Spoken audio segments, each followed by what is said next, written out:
Yana Anderson, Senior Editor at GreenBiz, and today I'm joined by another lovely co-worker of mine, Sarah Golden. Welcome to Sidebar. Thank you so much. It's amazing to be here. I, back in the day, did Sidebar, and it's great to be back, and it's amazing to see you in this position doing Sidebar. You're rocking it. Thanks for having me. Thank you. All right, so Sarah is the VP of Energy here at GreenBiz, and you run our energy programs. I'm curious about what you see as the future of the programs related to energy here. Yeah, absolutely. As you know, our team has been growing so much over the last couple of years. There's so much hunger for understanding how different corporations can actually be doing the sustainability thing, this decarbonization thing.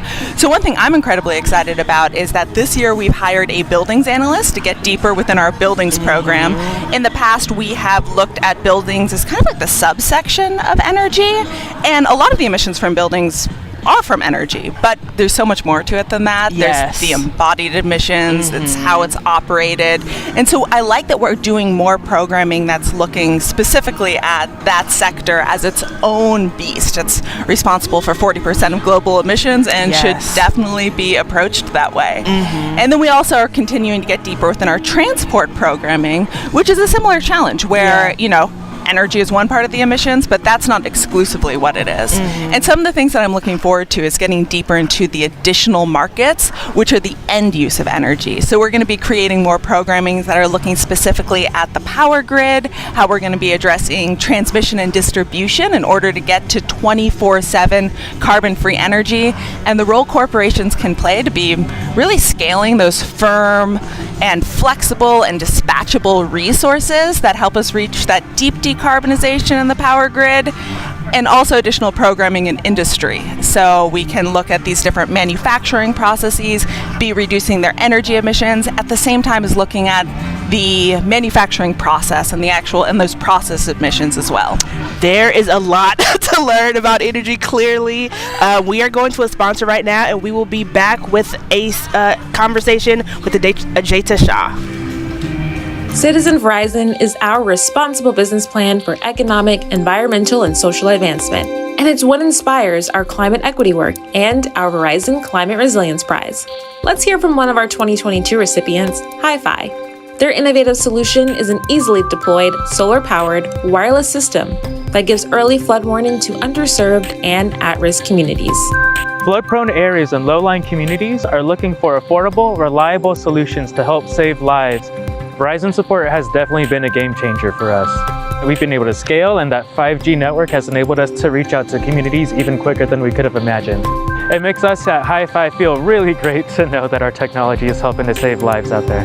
For 2023, the Verizon Climate Resilience Prize will be making 4 more awards. To learn more about the Climate Resilience Prize and Verizon's ongoing efforts to support communities in need, visit citizenverizon.com. Energy fuels life. From the lights that keep communities going in the dark, to the equipment that powers industry every day. At AES, we're leading the change in how the world is powered, ensuring that it happens safely and responsibly for people and our planet, leading the world's transition to renewables and accelerating the future of energy together. Great. Hello and welcome back. We are joined by Ajita Shah, who is the CEO of the Frontier Markets. It is so great to have you here at Sidebar. Thank you so much for having me. So, to start out, climate change is a global challenge. We've been talking a lot about what's happening in the US, what we can be doing here, but ultimately we have this global south that's developing that will become a growing challenge as they continue to deploy their own energy resources, develop their economy. What's the magnitude of this challenge? So when we look at the global south, we need to understand that we're talking about billions of people, right? India itself is 1.43 billion people. And as we look at the reality of while the global south today is not contributing as much as the global north when it comes to carbon emissions, it takes one switch, right, to have a billion people that are aspiring and changing to actually start consuming the same way that you and I do sitting in America. Mm-hmm. And if that happens, everything changes, right? We're talking about degree changes in a very big way. Why it's a larger challenge also, though, is one of the things that we've learned is that the connectedness of people, given the pandemic, is a real thing. So while the global south is not contributing to carbon, they're suffering the most when it comes to climate change, right? India alone, in the last 1 year, dealt with cyclones, floods, droughts, locust attacks, while also dealing with the COVID pandemic, right? So when we're thinking about the vulnerability and the reality, we need to understand that actually the conversation needs to be about the global south. How do we ensure that we can help them mitigate these challenges, but also how do we make sure that we help them adapt in a better practice so that we don't actually contribute to that degree change that everyone's worried about? For sure. Also understand that empowering women is a big part of your work. Can you share about how the Power of Women will be a response to the climate crisis? How making sure that women have power helps? I love that you said women have power, not empower, because we're done with the empower. It's about powering women, people. So I think the biggest lesson that I have is that we've been working with rural women in India who essentially, again, are the center as farmers, as mothers, as community enablers, dealing with the climate crisis directly. But they're also ready and angry enough to want to be the change makers, right? So women are community enablers, they're influencers, they're ready to be climate solvers. So what we've seen is that by investing in women and giving them the right technology, the right ability, they actually want to be the ones that are saying, hey, do I bring in climate resilient seeds? Do I need to change my farming practices and do organic farming? What can I do as a woman to actually be the change maker to ensure that climate vulnerabilities shift? And so what we've seen is that if you look at this in India's context, 100 million women are farmers that are ready to make that change. The critical nexus is for us to power them and really be able to invest in their ability to be that change maker, and they're ready to adapt in a very significant way. Can you give us like an example of the work that you're doing to help drive this forward? So Frontier Markets, we essentially have created a social commerce platform. So imagine like impact-oriented Amazon solution, right? But into rural India, where our women entrepreneurs are using our technology to connect rural families to all kinds of high-impact solutions, whether it's climate-friendly appliances, solar products, to agri-inputs, etc. The critical nexus has been that women are using the technology to collect data on understanding who the rural households are, and then through that, we're connecting market solutions. So today we have 20,000 women entrepreneurs who have been helping 1 million families get access to almost 50 million carbon-friendly solutions in clean energy products and agri, digital financial services, healthcare. So what we see is that in India only, you're talking about 80 million women that are like our entrepreneurs. So there's a huge opportunity to invest in 1 million women to reach 100 million families. And that's actually what we're now set out to do as a company. Is it challenging to engage those communities that may not have previously really been aware or involved in these types of solutions? So what's exciting is that rural India has changed quite drastically. You have internet connectivity, you have smartphones, you have better understanding of the aspirational outlook. So when we come in, it's actually women going, why didn't you come sooner? We want jobs, we want income, we want to be influencers, and we also need stuff. So come in quicker. So we've actually partnered now with about 4 governments and reaching out to already close to 40 million families to be able to just bring these solutions faster. So what I think is interesting for everyone to know is that when we think of rural India, when we think of women, we go, oh, like they might not know stuff, they might not understand how to adapt. And you know, that's changed so drastically. You have women saying, give me a job, give me a smartphone, give me an ability, give me money, and I'll make changes happen for you. How might I be your solution creator? Because I know what works and I know how to make it happen.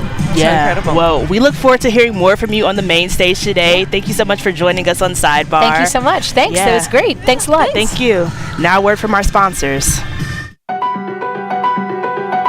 Gold Standard sets a higher standard to guarantee environmental integrity, amplify sustainable development, and lead innovation.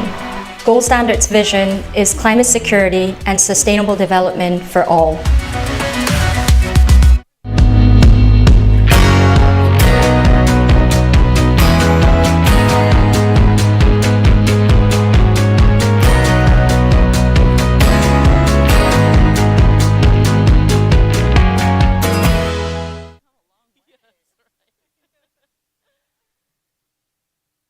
Strategy. We are affirming our ambition to reach carbon neutrality by 2050.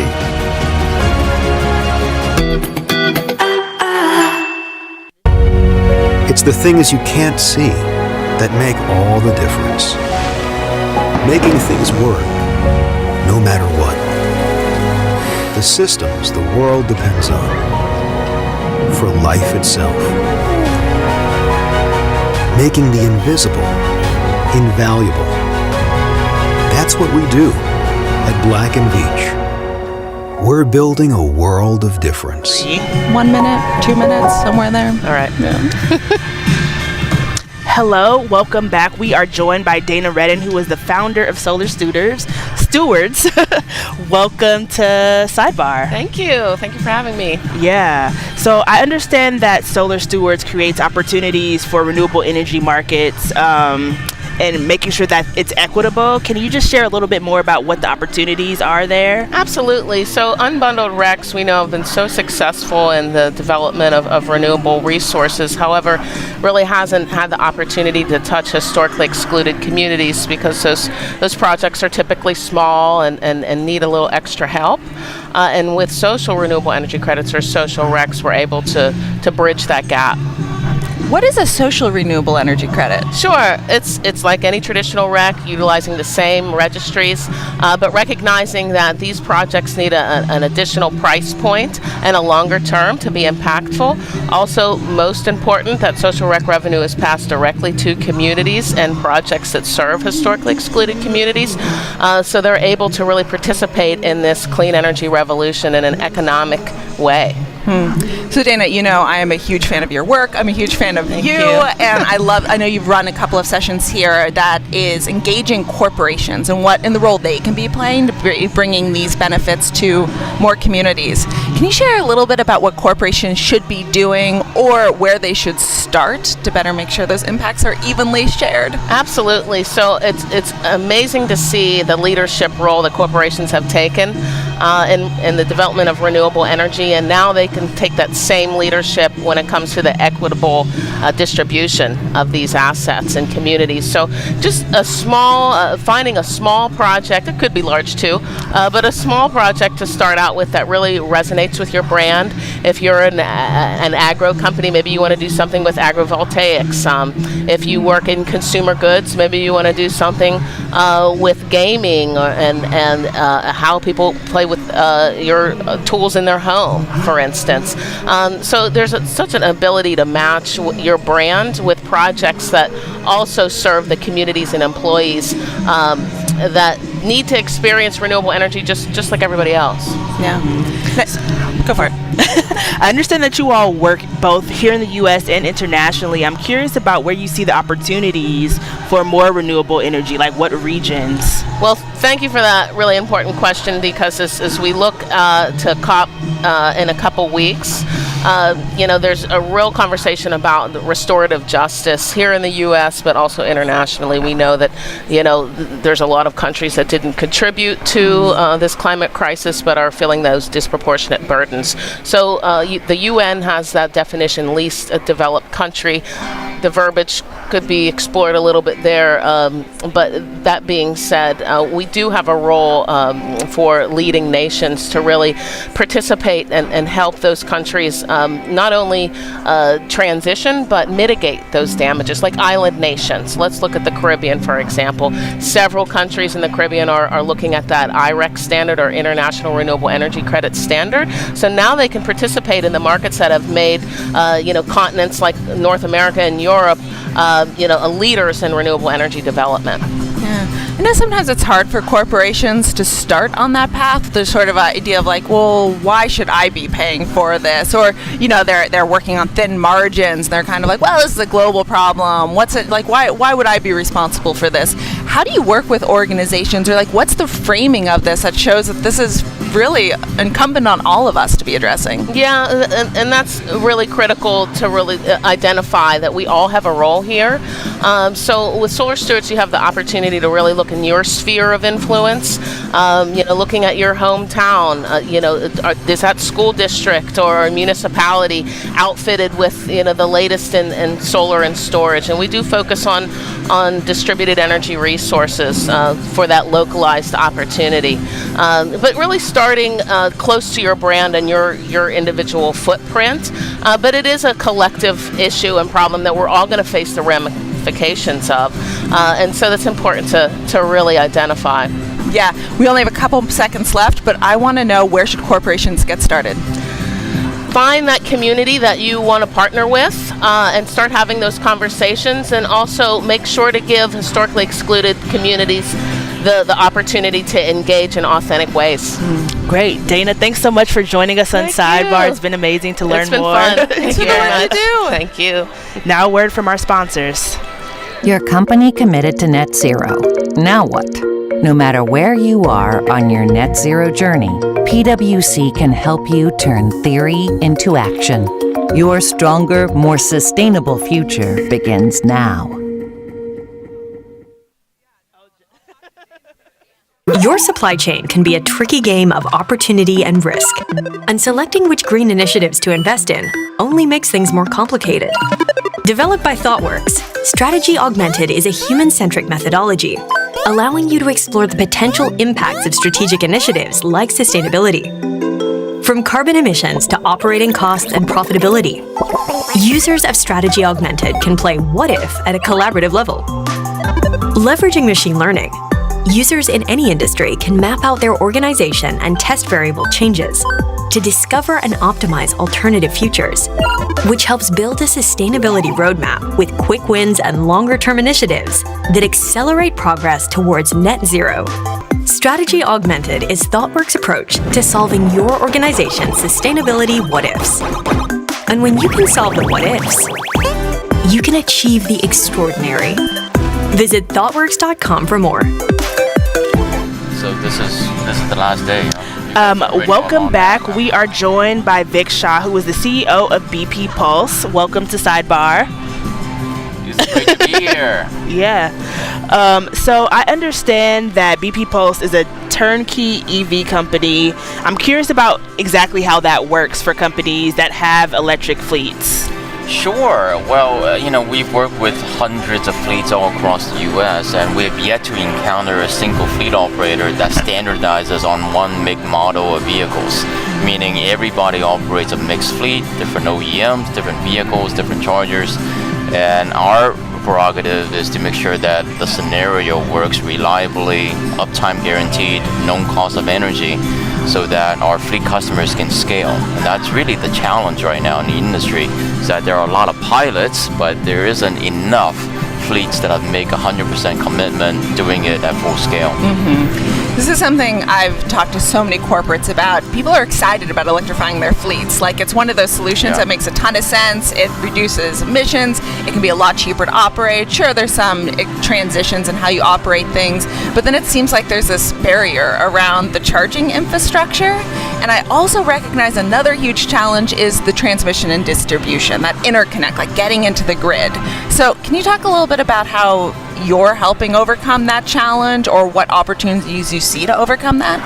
Yeah, the distribution grid takes time to sort out and bring to the facility the powers that's necessary. I mean, just for perspective, most of our, if not all of our projects right now require utility involvement, a service upgrade process. And again, for perspective, I mean, some of the projects, like the one we announced yesterday, GigaHub at LAX, I mean, that's between a 5 to 8 megawatt power drop. That's like several skyscrapers worth of power. So oftentimes fleet operators, when they go into a project like this, they don't think about that aspect. They think about the vehicles and speccing that out to what they need. Infrastructure is the last thing typically on their mind. But bringing that amount of power to the site just requires forethought and planning. So we help our customers through all of that process, that engagement, that power. If there is a shortfall, and oftentimes there is, we add energy storage to the site. We do other things to get them up and running faster. For sure. So you mentioned the hub that you're building at LAX. I was actually wanting to ask about that. I'm curious about who else is involved in that process and like what it actually took to get to a place where you were able to announce that you're building that. Yeah, great questions. So a number of stakeholders are involved in that project. So Hertz, first of all, we are working with Hertz to build the site on their land, and LAX being the first, but they have locations all across the country, obviously, at airports and highly trafficked city centers. So that's a partner. It's partially funded by CEC, California Energy Commissions. And finally, the intent for the site is for rideshare, and Uber, Lyft, taxis. If you think about it, if you want the rideshare community to electrify, you just have to make it easy for them. It's and charging while they're waiting for the next passenger pickup is actually the most efficient and the best use case for them to charge up, to convert to electric. The current experience right now is that they, outside of Tesla superchargers, is that they go to a shopping mall and there may be 8 chargers at a parking lot. At any given point in time, 4 of them will be out of service, and there is a line, 4, 5 cars deep for the remaining 4 dispensers. That's the current experience. And if you're making a living, driving for Uber, you just can't put up with this, right? So that's why the GigaHub concept is so important. And LAX is the first of many that we're going to be announcing in the months ahead.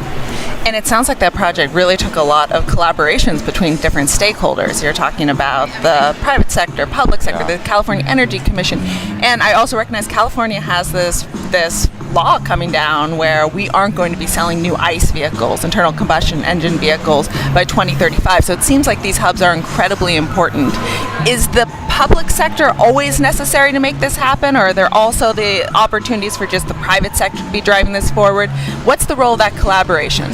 It's an important collaboration, but ultimately the goal of public support and CEC support is just to prime the pump and to kind of get the industry forming and moving. Ultimately, the private sector will take over the land. In this case, Hertz, they own the land, and it's a privately owned piece of property. That's the only way it's truly going to scale, is that the economics align.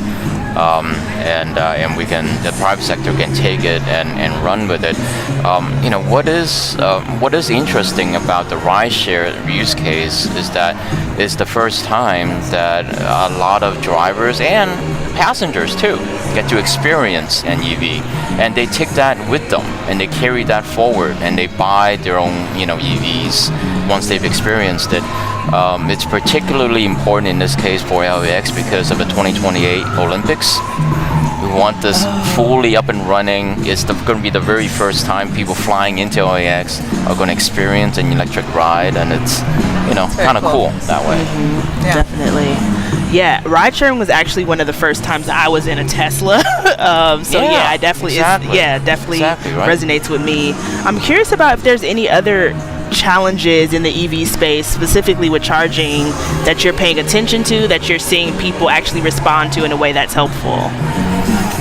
Just to making it easy, it's really the most important point. Like the gold standard right now is Tesla supercharging network, and it's great, it works, it's reliable, but it's not as good as what it could be. Like I've been to a lot of supercharging locations across the country that's, it's dark at night. You don't feel safe. You're kind of huddled inside the car, wanting the car to be done charging already so you can peel out of there. So bathrooms, convenience, amenities. There's so many areas for improvements. So I think that's what we're trying to get right with GigaHubs and other charging destinations we're building. You teased that this announcement was just the first of many. Can you give us any clues into what's next? Where are you going? I think you're just gonna have to wait to see what we have coming up, and we have big goals, and because this is still early days in the market, there is a lot to be done. We internally talk about the opportunity of laying down the fuel distribution network of the modern era. That's what this is. I mean, and the new fuel type is electricity. I love that framing. Yeah. Well, thank you so much for joining us on Sidebar. It was great to learn more about BP Pulse. Thanks again for having me. Thank you. So great to see you, Vic. Take care. A word from our sponsors is here. Need to go net zero now, but the path to net zero isn't always clear. Meet Net Zero Cloud.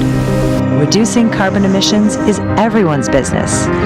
Let's break down silos between companies and their suppliers and customers. Let's empower employees with easy tools that make them part of the solution. Let's do it with data and real insight. Let's lead with trust through the greatest challenge of our lifetime. Today, we launched a new approach to our business that will sharpen our focus on supply chain efficiencies, innovation, and infrastructure development, and accelerate the decarbonization of the transport sector and better serve emerging markets. Because the time to act is now to make net zero real.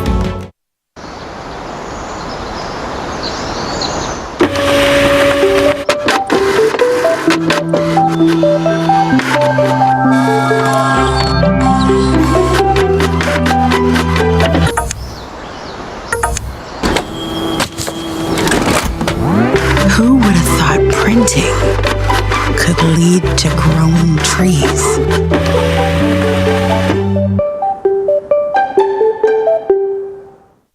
Citizen Verizon is our responsible business plan for economic, environmental, and social advancement. And it's what inspires our climate equity work and our Verizon Climate Resilience Prize.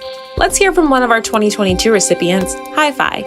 Their innovative solution is an easily deployed, solar-powered, wireless system that gives early flood warning to underserved and at-risk communities. Flood-prone areas and low-lying communities are looking for affordable, reliable solutions to help save lives. Verizon support has definitely been a game changer for us. We've been able to scale, and that 5G network has enabled us to reach out to communities even quicker than we could have imagined. It makes us at Hi-Fi feel really great to know that our technology is helping to save lives out there. For 2023, the Verizon Climate Resilience Prize will be making 4 more awards. To learn more about the Climate Resilience Prize and Verizon's ongoing efforts to support communities in need, visit citizenverizon.com.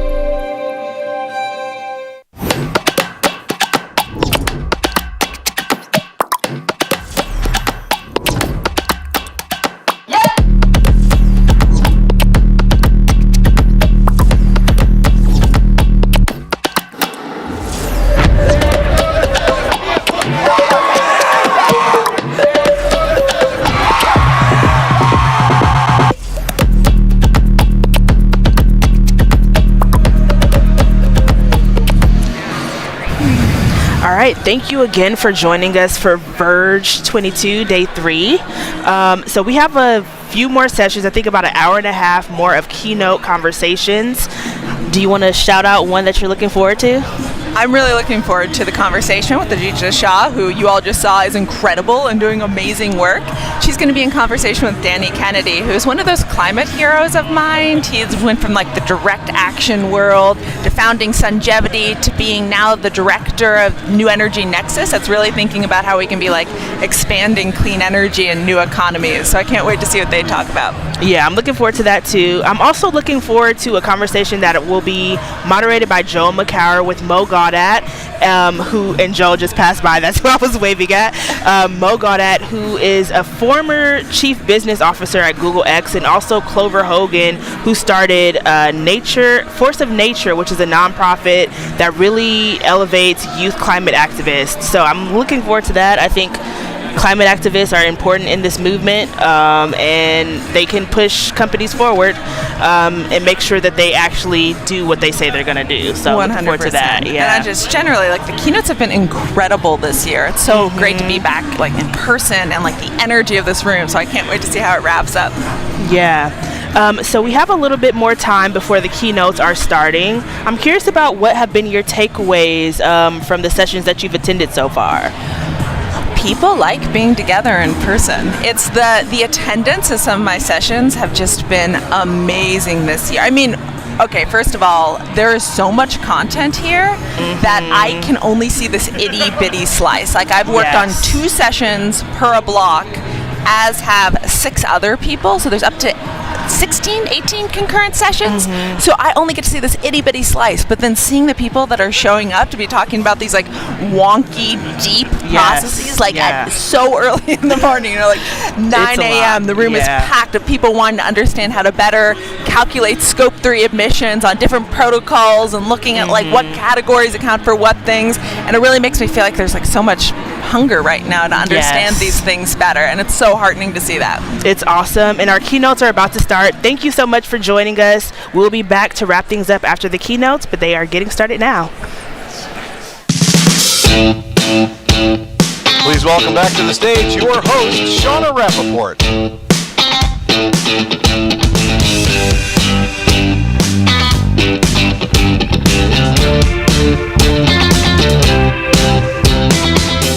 Good morning, everybody. Welcome to Thursday, to day 3, our final day of Verge 22. This morning's keynote program has a strong focus on innovation, featuring climate tech entrepreneurs, leading companies, investors, and more. We have a packed agenda and program for you this morning, featuring solutions and stories and some very exciting announcements that will happen right here on this stage. So we are going to dive right in. I am so honored to introduce our first speaker today, Ajita Shah of Frontier Markets, who is joining us all the way from India to shed a fresh perspective on one of the most powerful climate solutions that we have, empowering women and girls.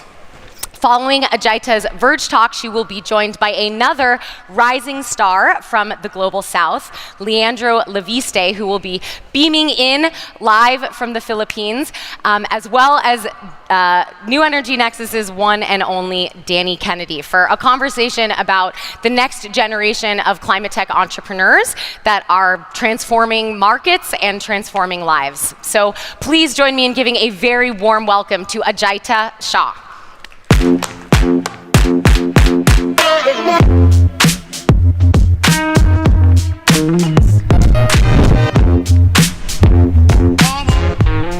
Hi, everyone. Good morning.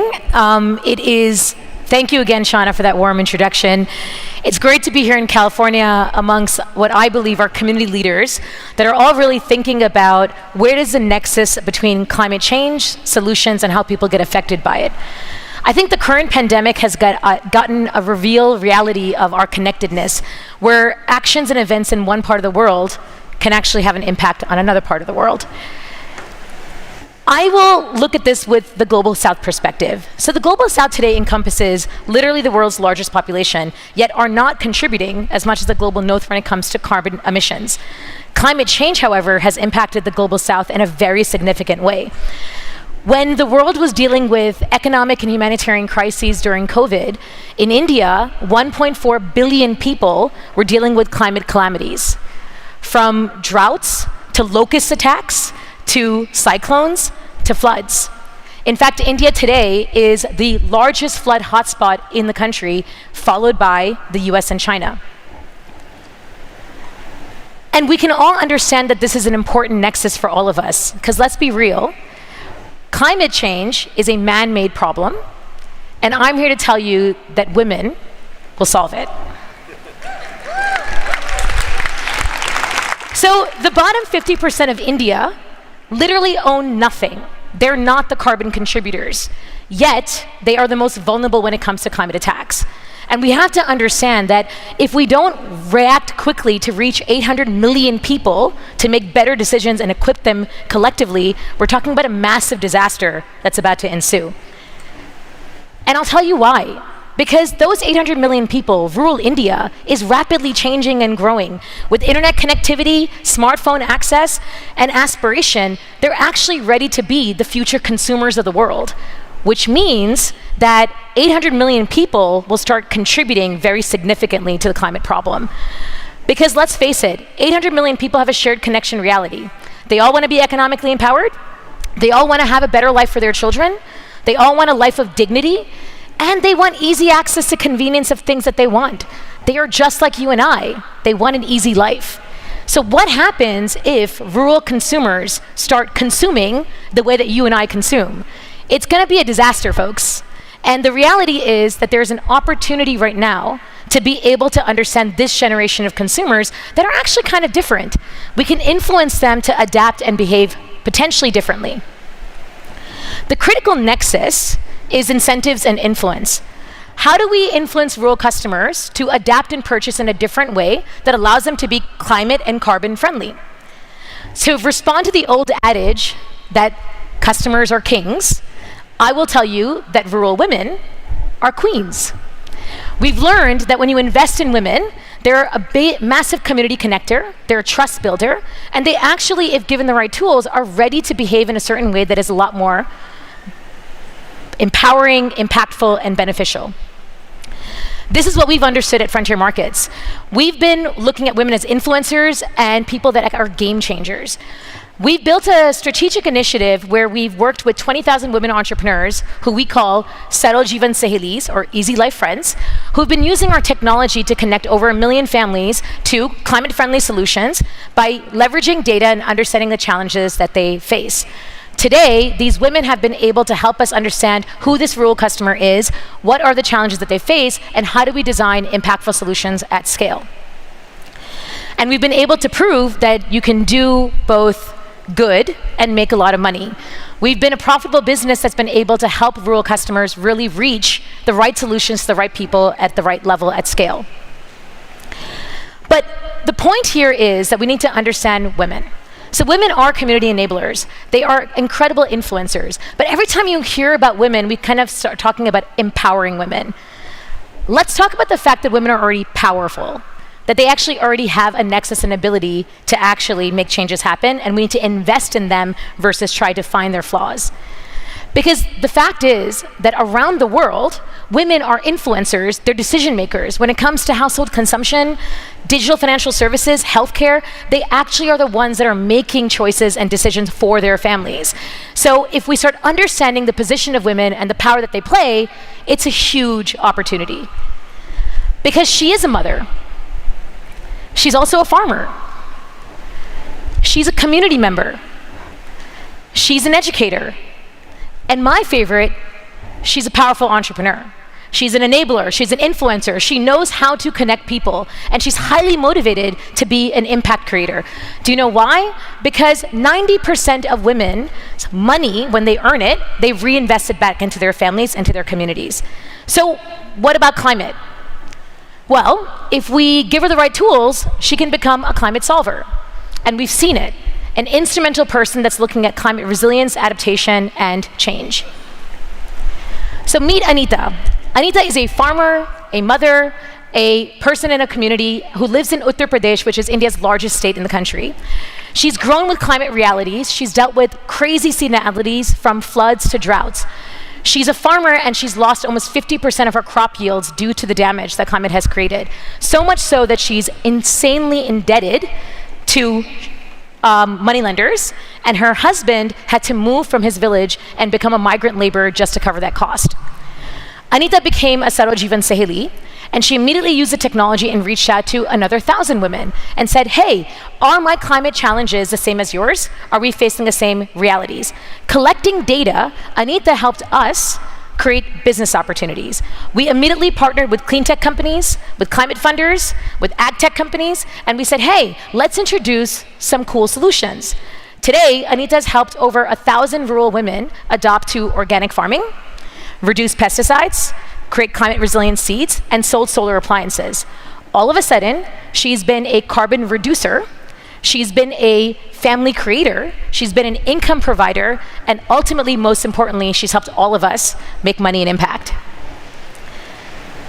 There are over 100 million people like Anita that are actually ready to be that game changer and that opportunity. And when we think about that nexus, this is when the impact becomes really interesting. So imagine that we're not investing in just 20,000 women, but 1 million women like Anita who are ready to make those decisions and those game changers. So when I look at the room and I think about policymakers, corporates, investors, philanthropists that are all trying to figure out where does the money go, where do we invest, how do we think about climate change, let's just also take a moment to say, why don't we just invest in women climate solvers? Because 100 million women can make 1 billion people's lives change. And the nexus of climate is really about the global south, because let's be real, people, if India becomes a carbon guzzler, we're all in trouble. And this is a huge opportunity for us to think about where markets, people, and realities can make a big difference and change. Thank you, everyone, for your time.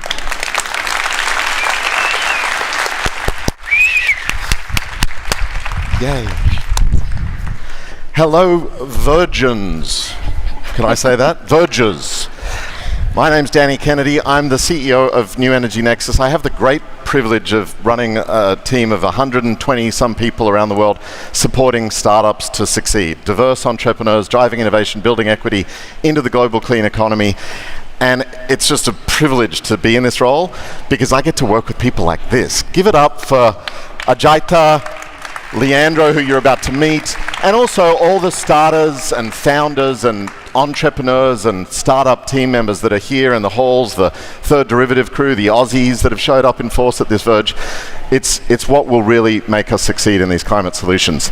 So we're going to have a fantastic chat about that, and in particular, how Asia is critical to the passage we're going through, this decade of deployment, this decisive decade on the climate issue. And I want to introduce another leader. We'll come back to it, Jatha, in a second. But Leandro Levis-Lagarde is the CEO of Solar Philippines, which is probably the biggest solar company you've never heard of, doing incredible work in that small country of just 100 million people or so. And just today had some incredible news, which I thought actually, Leandro, you should share, because I think what you texted me, the Manila newspaper ran an article today saying that it was a 4,500 megawatt hour project you've just signed a deal with Meralco, the Manila utility for, which from my knowledge is the biggest solar farm in the world. Is that right, Leandro? Could be. So we're supplying 850 megawatts of mid-merit from 8 a.m. to 9 p.m. from a 3.5 gigawatt, 4.5 gigawatt hour solar battery project that is 60 kilometers north of Manila. So for all you geeks out there, you know what a big deal that is, right? I mean, this is solar and storage at a scale which isn't yet installed anywhere, to my knowledge, in the world. Maybe there's gigawatts, but not 4 gigawatt hours being supplied. And the cost, Leandro, is lower than coal or gas delivery in the Philippines? Yes, so it's a fixed tariff of around 10 US cents per kilowatt hour, which is around 20% lower than the same utility's current purchases of coal and gas. So again, just to try to translate, perhaps, you know, the fact is that the Philippines, which is not often in the conversation as cutting edge, leading the world, is leading the world in solar and storage. And that's sort of the impact that Solar Philippines has had. I think Leandro started about 8 or 9 years ago. And every time I catch up with him, it's sort of like, oh, you've done 250 megawatts. Oh, you've done a gigawatt. Oh, you've got 10 gigawatts of contracts in hand to build by 2025. Is that right? Around that much by 2026, 2027. And like you said, the Philippines is really a few years ahead of, I think, adoption of these technologies because of the high cost of power in island geographies like ours. Right. And so give us a sense of the impact that has, perhaps by what would happen otherwise. You know, if you don't build these 10 gigs of solar and storage, you know, which again, 10 gigawatts, 4 years ago, we would have laughed about that scale, but here we are. What happens in the Philippines? the resource plans of the utilities that are procuring this power are themselves acknowledging that these new renewable supplies are replacing obsoleting coal and gas plants. And if we are not able to deliver this new supply, then they're going to need to temporarily run on diesel while waiting for new coal and gas plants that will need to run for at least another 20 years. And how many gigawatts of gas could be built? Because the Philippines doesn't have much gas today. What would that look like? That's right. They're actually estimating how many more gas plants are going to need to build. This 3.5 gigawatt solar plant that we are due to deliver for this offtake is directly replacing an 850 megawatt mid-merit, which would have been supplied by gas. We have another contract for an approximately 1.8 gigawatt solar battery system that would replace a 200 megawatt coal power plant. So the I think story of renewable energy is worldwide, but the direct replacement of solar and storage with coal and gas is, I think, better illustrated by the Philippine example, but hopefully can be done in other countries in the near future. Amen. And this is the front line. That's what we're trying to draw out here, is that, 20,000 women entrepreneurs that Shafala has trained over the last decade and a bit are growing to, millions, we hope. Gigawatts of solar and storage being installed in the Philippines. This is the opportunity space that we have before us. And what I want to come back to you, Ajitha, with is what excites you about this? I mean, it's such a powerful story, such an incredible speech you just gave. How do you keep going? It's been 18 years since you've begun on this journey. Yeah. So obviously the American accent is quite obvious, but I moved to India 18 years ago, and I've been working in rural markets. So for me, it's about the economies of scale, right? At the end of the day, we can talk about doing a lot of work in the global north as much as we want, but when we're talking about billions of people, and you're talking about billions of people as markets, there's massive opportunity to scale, there's massive opportunity to innovate, there's massive opportunities to be able to make money, right? And so what's been interesting for us is that when we invested in 20,000 women entrepreneurs, we got access to literally millions of customers at a market, and we've crossed like $50 to $100 million in revenue because we understood them as customers.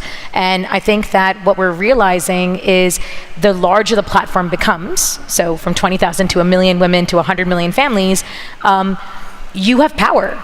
So when I go into the room in the last couple of days and I meet corporates, I go, how can we help you deliver your carbon emission reduction in a way that actually we can do better than anyone else, right, because we have billions of people that we can influence. 100%, like the scale idea, that the only place we can really have scale is the mega cities of Asia, like Manila, the masses at the base of the pyramid in India. This is this opportunity. And so how do you get heard and received? Do the corporates say, oh my God, you're right, that's how I do what I need to do? Has that been your experience? It's mixed. I think that so exciting sectors, I would say, are absolutely in circular economies and waste management. So I think the plastics piece is a really big one. We're seeing a lot of interesting corporates that are recognizing that they were responsible for creating the garbage, and now we have to clean it. And so, when you work on a massive supply chain, you're able to actually take advantage of that. So that's a big one. I think the second, is also around carbon emission reduction in general, right? So, the power of 100 million women switching over to organic farming is, we're talking like, gigawatts of carbon emission reduction, which everyone wants to purchase. So I do see an opportunity here. I think the challenge that I see is that we're perceiving the Global South as a poverty lens and like a charity lens versus understanding that we're actually the market creators. 100%. And we'll come back to that theme in a small ad break here. Ajitha and I will do a roundtable at 12:15 on dignified lives everywhere with that approach. But going to you, Leandro, the same kind of question. How, back of the envelope, I'm hearing you need about $10 billion by 2026 or something in that ballpark to do this work that you want to do. How are the foreign investors looking at your project pipeline? Well, the construction of the projects will require big ticket sizes, but the role of our company is to develop the projects and then have larger power companies finance the construction. And it happens in this part of the world that it's mostly local power companies that own the power plants. And that's part of why the development of new technologies have been not as fast as they could have been. And if there were more foreign investment in renewables in Southeast Asia, then perhaps this revolution would be a few years further along. Are you getting any pickup yourself? I know you had the most successful IPO on the Philippine Stock Exchange last year, but then this year with all the headwinds and horrible foreign exchange issues surrounding inflation and so on, it's probably been a tougher go. How's it looking? Yeah, so as far as our developing of the projects is concerned, we are fortunate that we are able to get by because the fundamentals of a renewable energy project are on balance, not worse off, if not even better off than they were prior to this year. And the project investments are mostly handled by local power companies, but this is all factored in to the slower than what one would wish adoption of solar and storage in the Philippines, where if there were not just 100% subscription to the projects that we are planning, but an oversubscription from the huge potential for even more supply coming in, then the, of course, benefits of renewable energy could be better accessed by the country. Absolutely. And we'll go to sidebar questions in just a second, but I'll have the same one for both of you to finish my bit, which is if wishes were fishes, you just mentioned what you might wish.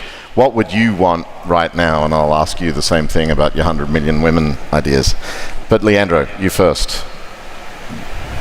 Well, we can't really complain about where we are compared to what the market was just 3 years ago and what I think others much more pessimistically expected from all of our very idealistic ideas of the energy transition. But of course, the global financial markets improving would also help accelerate the push as they were only very recently, and hopefully will continue to be so in the near future. Majeta?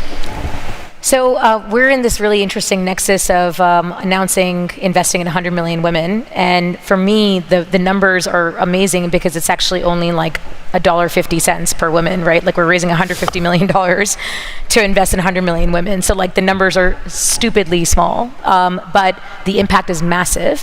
But the other point that I was going to bring up is that the way the technology and the movement of women is working right now is that it's not just about India. Actually, we can do this across the globe, and I think the ideal ask is bring in money quickly and let's change the narrative so we understand that women are opportunities and not charities. Sidebar, what have we got? Yeah, thank you so much for this conversation. It's truly inspiring. And thank you everyone for submitting questions. So of course, the climate crisis, addressing the climate crisis takes a different shape in every part of the world. What lessons can America learn from the work that's going on in Asia? Sure. I mean, I think Leandra's going to obviously talk about the realities of what can happen in solar storage. You know, I remember coming to a Green Biz event right after Katrina in New Orleans, and I was giving the keynote there, and I didn't understand why. And I realized it's because actually the biggest lessons that I think that America or the global North can learn from Asia is that we actually already have climate resilient, adaptive like realities. We understand migration, we understand job creation, green jobs, like all these trends that we're talking about.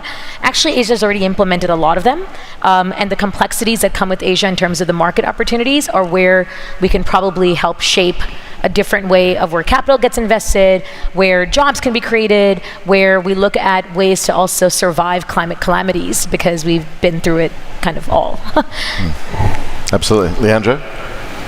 I think that solar installation forecasts everywhere are way underestimating what they will actually be in a decade, because to use the example of the Philippines, it was not in the Department of Energy's forecast that there would be 10 gigawatts of solar by the middle of this decade in the Philippines. And when it has become apparent that there will be, then they've just adjusted their forecast. For the world, I see forecasts in the range of 3 to 4 terawatt hours by 2030. And in terms of what I think people will say is economic, it should definitely be much more. But the analysts say that, oh, the supply just can't get built in time. But where there's a will, there's a way, and I think the people in this conference will be able to empathize with that from their own experience over the past decade of unprecedented solar growth. And I think that's the opportunity specifically for project developers, because if people are not planning for this much, and there are people that get into position for when it happens, then there could definitely be a lot more upside than what people are baking in for the growth of the solar market. 100%. That's it. These are the people making it happen, people. You see the IEA out today with another scenario plan, forecasting a complete shift from what they said last year because of entrepreneurs like these, because of the entrepreneurs that you'll see on Verge Accelerate. Give it up for them. Thank you all very much for being here, for doing what you do. Thank you, Leandro. Thank you, Ajayta.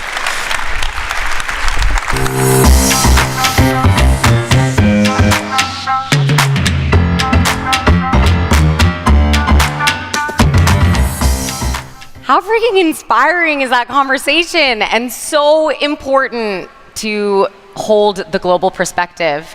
So speaking of perspective, before we dive into our corporate innovation segments and announcements for the day, I want to make a couple acknowledgments and one invitation, starting with a question.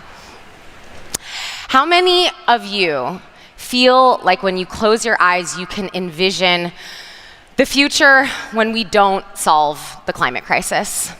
Raise your hand. Now close your eyes and see what happens when you try to visualize what it looks like when we massively solve it. Raise your hand if something arises. Okay, well, I love you because you're Verge, and we are here because we are anchored in those visions. The reality is that many people are not. And the importance of making sure that we are refining and articulating our visions of the future and what it looks like that we are running towards as opposed to just away from is so, so important and essential to what we're here to do at Verge. So I wanted to make a quick plug. If you have not yet checked out the folks from Alternate Futures who we brought here, take a moment to plug into this website right here, verge.alternatefutures.com, what your vision of the future is when we massively solve climate change, because they are sending it through an AI that is creating beautiful art that at the end of this event, we are going to share with all of you about what our collective vision as a community looks like when we solve climate change. So, speaking of solving climate change, another final moment to acknowledge our sponsors of this year's event. Thank you, thank you, thank you so much for the work that you are doing to realize this future. Thank you to our contributing and participating sponsors, and also to our Accelerate and Startup sponsors, as well as to our community of partners. Thank you so much for your work across the clean economy landscape and for helping bring this incredible community of people together this week. With that, I am very excited to introduce our first corporate innovation segment of the day, here to announce the next phase of Verizon's Climate Resilience Prize, Verizon's very own Carrie Hughes and Hi-Fi's Branko Kirkitz. Please welcome Carrie and Branko.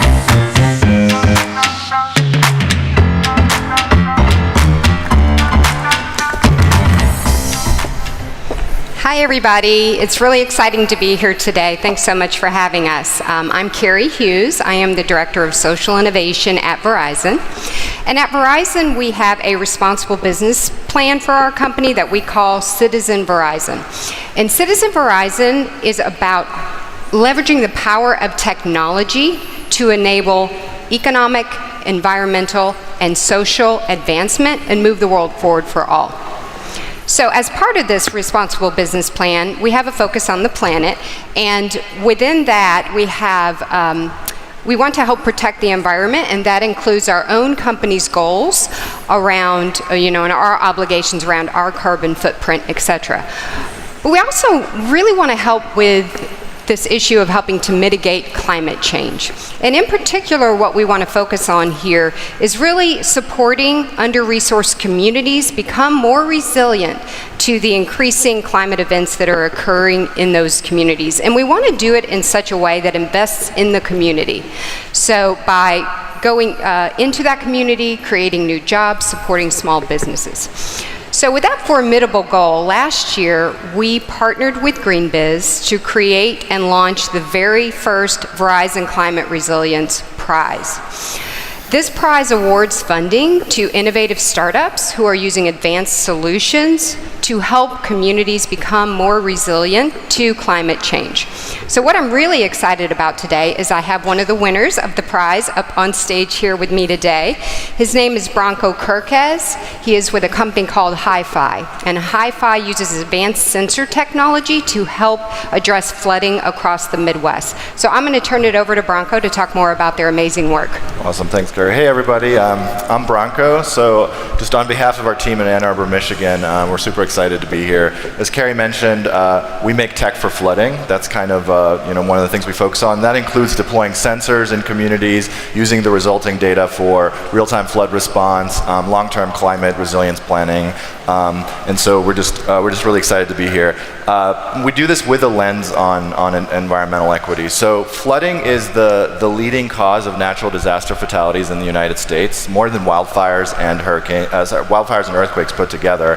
And we see hurricanes in the news a lot recently, and rightfully so, but most folks might not be aware of the fact that inland flooding actually causes a tremendous amount of damage, and this pain is borne disproportionately by already marginalized communities. And so, example, just in our backyard, Detroit, Michigan, a flood in 2014 was the biggest on the record in terms of damage that it did, bigger than any hurricane that year. So, these are real situations that are going on, and so we've been working and partnering with the support of Verizon on trying to identify communities in the United States to deploy sensor networks and build out these technologies. And as you can imagine, that's inherently interactive and collaborative because, yes, we're going out there, we're looking on maps, we're trying to see where it's flooding, but we're talking to folks on the ground, residents, community groups, and experts to try to sort of reveal the kind of things that are not revealed on maps. And so we're excited to do that. We're also excited to be able to leverage technologies and a backbone that allows us to scale this. So, for example, 5G, which allows us to sort of reach communities that typically wouldn't have access to these kind of novel technologies. So with that in mind, we're just super excited to have been part of the Verizon Prize, to have been able to work with lots of folks on the ground, and with the support of Verizon, we're just really excited to see what we're doing next to sort of create climate resilient solutions for communities using technology. Thanks. Oh, thanks, Branko. I mean, I always get so excited to hear you talk about it, and we're really inspired by all of the startups doing groundbreaking work in this space. And we had such great success with identifying startups and entrepreneurs who work in this space when we did the Climate Prize, that I'm really happy to let you guys know that I'm announcing today that we are again partnering with GreenBiz to have year 2 of the Verizon Climate Resilience Prize. So we will run the prize again. This year, we will award 4 winners with cash funding. But this year, we're also adding a new element to the prize, and that is developmental support to really help these companies operationalize and scale their solutions, since we have discovered that that's quite a barrier for a lot of startups. So we're really excited about that new element to the prize, and please watch out for additional announcements about the prize, including when we open it for applications, which should be sometime in early 2023. So thank you very much for your attention today, and have a great conference. Thank you. Thank you both. Thank you. So moving right along with our second announcement, drawing on the thread that Ajaita mentioned earlier around the importance of circular economy, I am so excited to welcome to the stage Ashley Hall from Walmart and Emily Tipaldo, the Executive Director of the U.S. Plastics Pact, to make a very exciting announcement being shared in this moment right now. Please welcome Ashley and Emily.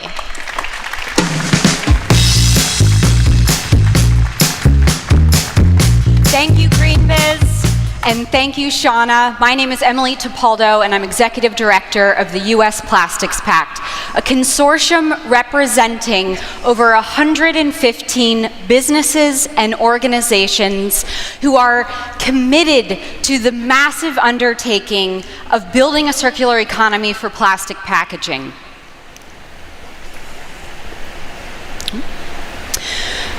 Here with me today is Ashley C. Hall, Director of Sustainability for Walmart. And we know that the only way to address plastic waste crisis and climate destabilization is through systems change. While we can achieve half of the Paris Agreement target through a global shift to renewable energy, the rest will depend on other factors such as our relationship with things, how they're made, transported, used, and whether or not they become waste or are kept in our economy. That's right, Emily. In 2020, Walmart made a commitment to become a regenerative company, putting people and the planet in the heart of how we do business. Or in other words, working to create a net positive impact for people and planet through the products we sell, the services we offer, and the way we do business. The key to doing this is technology and collective scale to accelerate action, which is why Walmart joined the U.S. Plastics Pact, because we believe to achieve circularity, it requires sustained thinking and collective action. And that other 45%, that will require eliminating waste and pollution, which will reduce greenhouse gas emissions, circulating materials and products so that we retain embodied energy, and regenerating nature so we can sequester carbon in soil and products. So the U.S. Plastics Pact has set an to eliminate plastic pollution across the value chain through 4 key targets. The targets are built on the goals from the Ellen MacArthur Foundation's New Plastic Economy Global Commitment. Each one is interlinked and works together. And driving change requires starting with the end in mind. So how do we design out problematic and unnecessary materials so that we are able to get all plastic packaging back into the system as reusables, refillables, truly recyclable, and truly compostable materials? Retail and brands really have an opportunity to lean into design, packaging design. And Walmart is nothing if not efficient, which is why we created a new technology tool called the Circular Connector to do matchmaking with companies who are looking for sustainable packaging solutions with those companies that provide them. And it's exciting to share that those solutions are now available on walmartsustainabilityhub.com for free, open to the public, even to our competitors. So if you're a company here looking for a sustainable solution or you're making sustainable solutions, please come here and check it out. Additionally, we're happy to have this technology leveraged by the U.S. Pact for the first Sustainable Packaging Innovation Awards, where we've identified the first cohort of innovations that we hope will scale. Drum roll, please. Congratulations to the inaugural winners of the 2022 U.S. Plastics Pact Sustainable Packaging Innovation Awards for compostability, refill, recyclability, and reuse. So the first one is on compostability, and that goes to Smile Compostable Coffee Pods. It's the first and only turnkey certified compostable solution that can work for private label products and works within Keurig beverages. Secondly, for refill, the Clorox Company and their concentrated refillable cleaners. A refillable spray solution, so you don't need to buy another bottle. You can refill the one you have. And in addition to using less plastic, the product weighs less, and there are fewer carbon emissions in transport as customers add their own water. Hand for Clorox. The third award goes for recyclability to Amcor for their AmSky technology. It's to eliminate PVC and aluminum, create a design for recyclable blister package for the most used healthcare package. And last, but certainly not least, for reuse, congratulations to Deliver Zero, offering an alternative to the takeout food industry. Deliver Zero's containers can be used up to 1,000 times with a 98% return rate. Deliver Zero has put more than 175,000 single-use packages out of use because of the implementation of their containers, which are also collected and recycled by the company at the end of the container's life cycle. Big hand for Deliver Zero. Thank you so much. Imagine, Emily, if we take those solutions and multiply them by the capacity of people in this room, the kind of scale that we can work towards in circularity. I encourage everyone to help us and scale these innovations. And again, check out WalmartSustainabilityHub.com for that circular connector. The time is now to make changes, and we thank you for joining us.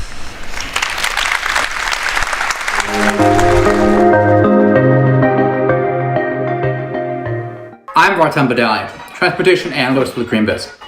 According to recent findings by Bloomberg, the US, like 18 other countries before it, has officially crossed a pivotal EV adoption tipping point, entering the era of mass adoption. But is the global EV ecosystem ready? As we enter this new era for EVs, some things have to evolve, which is why my overhyped trend is celebrating the installation of new EV charging stations. Don't get me wrong, we need many more public level 2 and DC fast charging stations to support 100% EV adoption. And yes, numerous studies show that most countries are far from having enough public charging stations to support the millions of EVs on the road in the future. However, we are no longer deploying the first few hundred stations for the early EV adopters. It's time to scale up. But way too much emphasis is placed on simply hitting a number of installs and not enough on all the other aspects necessary for meeting the moment. That is why my underhyped trend has to be EV charging uptime and reliability. It doesn't matter if a new charging station is installed or a new commitment is announced if a driver cannot reliably charge their vehicle. One recent survey from San Francisco Bay Area found that 25% of all public DC charging stations were out of order or otherwise unusable. And as goes California, so goes the world. Now, automakers are releasing incredible EV models that consumers and fleet owners love. But how long can drivers endure charging hiccups until they've returned to the internal combustion engine? And how many drivers and fleets will delay adoption until these hurdles are overcome? There's good news ahead. For example, in the US, the Biden administration has introduced EV charging standards brought about by the bipartisan infrastructure law, including proposed charging uptime standards of 97%, which should push EV charging providers and operators to offer improved services. In the end, the future is electric, but if charging hurdles continue, we will delay the transition and will spend billions of dollars on infrastructure that is not working almost 1/4 of the time. I'm Sherry Totoki, Director of Startup Programs with GreenBiz. When it comes to climate tech startups, my overhyped trend is venture capital as the sole source of funding. While venture capital infuses some much needed cash into early stage companies, it can come with downsides for entrepreneurs, such as relinquishing equity and control and high expectations to quickly recoup an investment. We need a mix of more founder-friendly sources to fill the commercialization gaps and scale climate technologies. Philanthropy is one source fulfilling this gap. ClimateWorks Foundation and the newly launched Waverly Foundation are two organizations infusing billions of dollars into the space. Funding for earlier stage companies through revenue-based financing and crowdfunding are also becoming more accessible. Companies such as Enduring Planet and WeFunder don't require giving up a large percentage of equity. We're recently seeing unprecedented capital flowing from the government, with $370 billion earmarked by the federal government under the Inflation Reduction Act and California's $54 billion in climate legislation. There will be a cascade of opportunities for startups to tap into. This brings me to my underhyped trend: investing in startups at the earliest stages, especially those in hard-to-abate sectors. In a recent PwC report, just 25% of all startup funding is channeled into technologies that have the potential to reduce over 80% of emissions. In the same report, the number of seed and Series A investments has remained largely stagnant since 2018.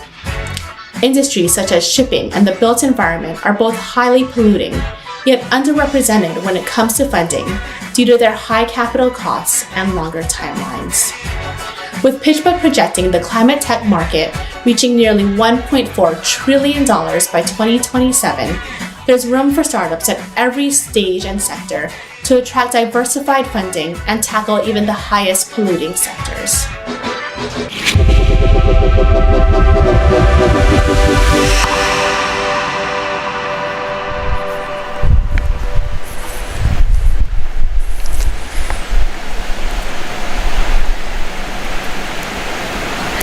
Hello, I'm here. Hello and welcome to the Accelerate Finals at VERGE 22. I'm Jake Mitchell, Startup Programs Manager with GreenBiz. Thank you. Love you all. The Accelerate program is one of the primary ways in which we spotlight climate tech entrepreneurs who, as we all know, play a pivotal role in bringing ingenuity and innovation to confronting the climate crisis. Over the last 2 days, we've had 25 entrepreneurs pitch in each of our VERGE programs across carbon, energy, food, buildings, and transport. You're about to hear the winner in each of these categories. Are you ready? Yeah. Woo! Let's go. Quick note, conventionally we have 5 startups on stage today. Yesterday in the buildings portion we had a tie. So both will be pitching today and we'll have 6 entrepreneurs on stage today. So here's how the Accelerate Finals are going to work. Each entrepreneur just has 2.5 minutes to make their pitch, after which we'll invite you to cast your vote to determine the winner. I'm excited to announce that starting this year, Accelerate finalists receive funding from GreenBiz. Each entrepreneur on stage today receives $5,000 and the winner receives $10,000. Thank you. I'd also like to take a moment to thank our Accelerate sponsors for their support. Thank you so much for your partnership in this program and our shared work to build a clean economy. With that, I'm delighted to welcome our 2 esteemed industry experts to the stage. Please join me in welcoming Clea Colster, Partner and Head of Science at Lower Carbon Capital, and Elaine Shea, Co-Founder and Principal at Third Derivative.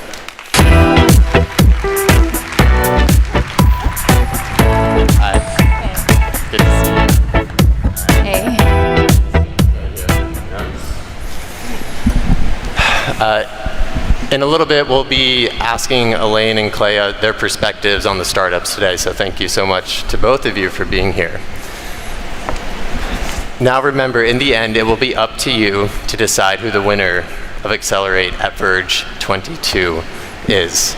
Without further ado, let's jump right in. Please join me in welcoming to the stage the winner of the energy category, VP of Product and Strategy at Yada Energy, Andrew Tanner.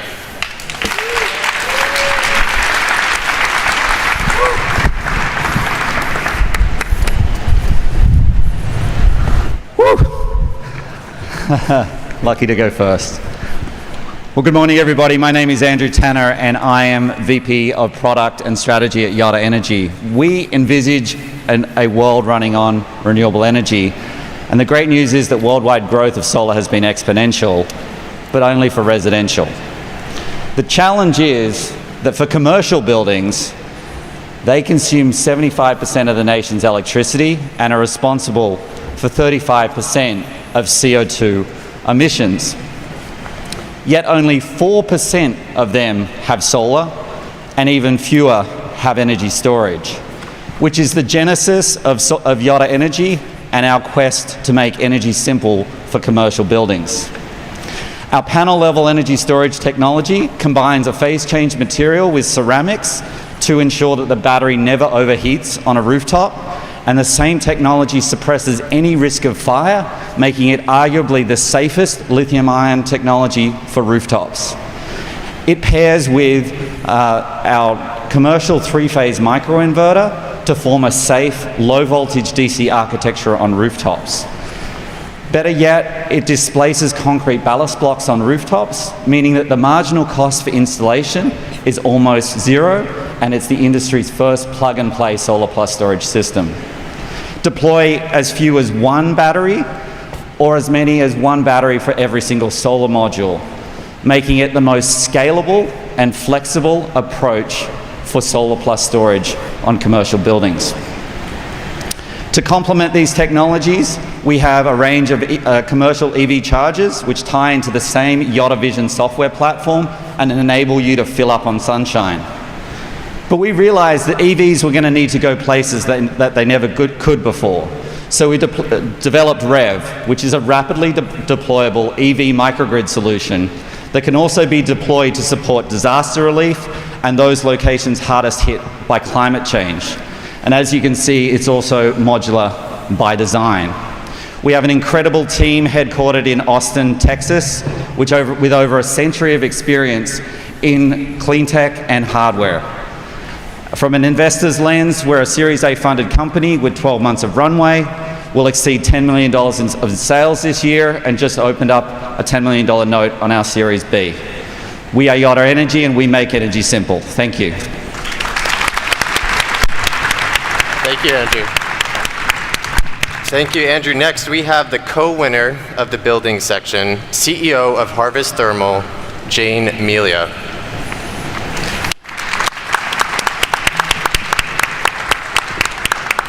Hello, it's a pleasure to be here.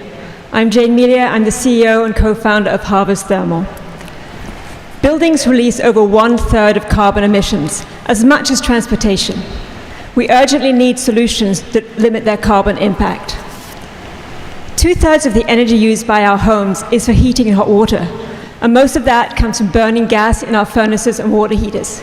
We need to get gas out of our homes, but how can we do that comfortably, cost-effectively, and and what about the impact on the grid of adding that extra load from gas to electricity? Harvest Thermal solves all those problems.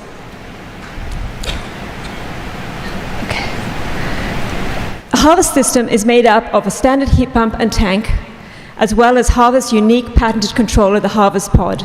And together, they deliver heating and hot water to your home, always using the cleanest, cheapest electricity.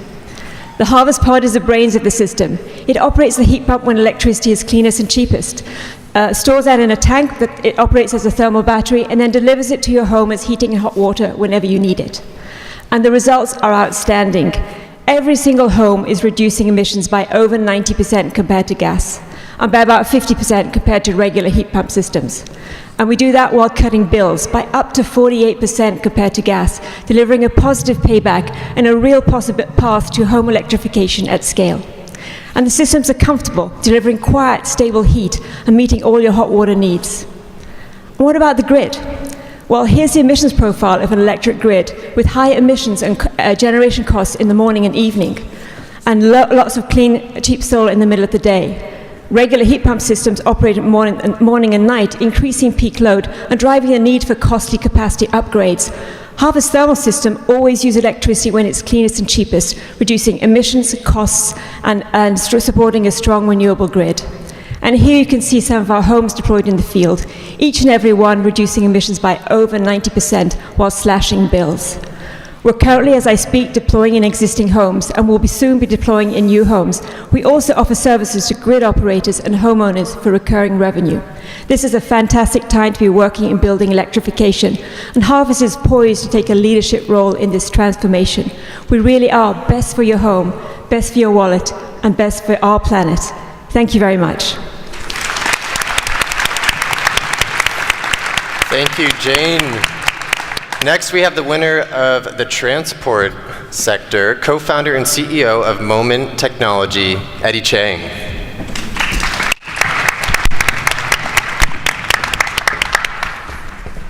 Hey everybody, I'm Eddie Chang, co-founder and CEO at Moment Energy.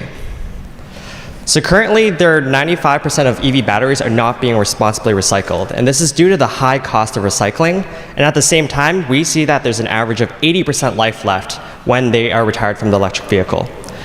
This is why we are repurposing electric vehicle batteries into stationary energy storage. We deploy our energy storage into commercial industrial applications like the building we're in today. So for our on-grid customers, we'll reduce their their on-grid utility bills by hundreds of thousands of dollars, while off-grid, their diesel consumption by up to 40%. Over the past couple of years, we've been working with Nissan as their only Canadian Second Life company, as well as Mercedes and other OEMs as their only North American Second Life company. Once the vehicle reaches end of life, the OEM themselves will take back the batteries, disassemble it into its module setting, and test for repurposability. We then get the modules that are repurposable and reassemble it into a form factor that is usable for a building like the one we are here today. Each of our units is 60 kilowatt hours, which are pretty much like a small cabinet and can be stacked into 5 megawatt hour segments for the commercial industrial segment. And we beat new lithium because not only are we price competitive, but we actually have much higher discharge capabilities. We have our own Second Life specific battery management system that extends life and efficiency as well as safety, and we're not required to mine and refine new lithium. So there's more environmental and social benefits as well. Over the past 3 years, we've deployed projects across Canada, and now we have 19 megawatt hours of projects slated for across North America as well. And we were lucky to raise $4.8 million in seed funding, as well as leverage that with the Canadian government to $3.8 million in non-dilutive funding. But most importantly, we expanded our team from a team of 4 best friends that are all mechatronics engineers to a team of 29, all passionate innovators that want to fight the climate crisis. So we're looking to connect with investors, customers, and automakers to really help accelerate us, as right now we're moving from our 4,000 square foot facility to this past week, we're moving into a 15,000 square foot manufacturing facility to scale. So thank you so much, and we hope you join us in our journey to repurpose all electric vehicle batteries by 2030. Thank you, Eddie. Thank you, Eddie. Next up, we have the winner of the food and ag category, CEO and co-founder of Ecotone Renewables, Dylan Liu.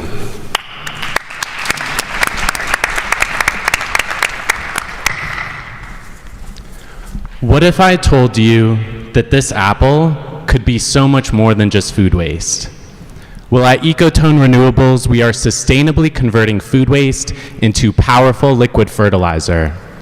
My name is Dylan Liu, and I'm the CEO of Ecotone Renewables with career experience working for NASA and GE Renewables.